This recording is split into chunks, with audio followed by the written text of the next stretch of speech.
నేను కొంతమంది ఇంటికి వెళ్ళాను. చంద్రబాబు నాయుడు గారు నేను ఈ కార్యక్రమం మొదలుపెట్టే ముందల ఆయన ఒకటే చెప్పారు, నువ్వు ముందల వెళ్ళి నా కోసం బాధపడి ఆ కుటుంబంలో కొంతమంది పోయారు, వాళ్ళని వెళ్ళి పలకరించు, వాళ్ళకి చెప్పు తెలుగుదేశం మన కుటుంబం ఎప్పుడు వాళ్ళతో ఉంటుందని.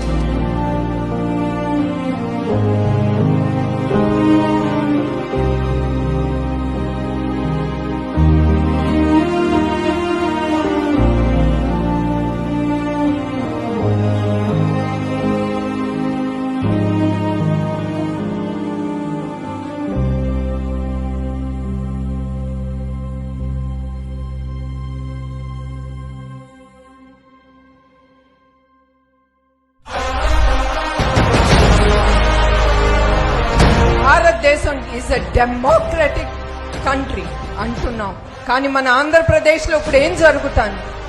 అరాచకం. బ్రిటిష్ వాళ్ళతో మనం ఎట్లా భారతీయులం పోట్లాడామో ఇప్పుడు ఈ ప్రభుత్వంతో మనం పోరాటమే సరిపోతాను.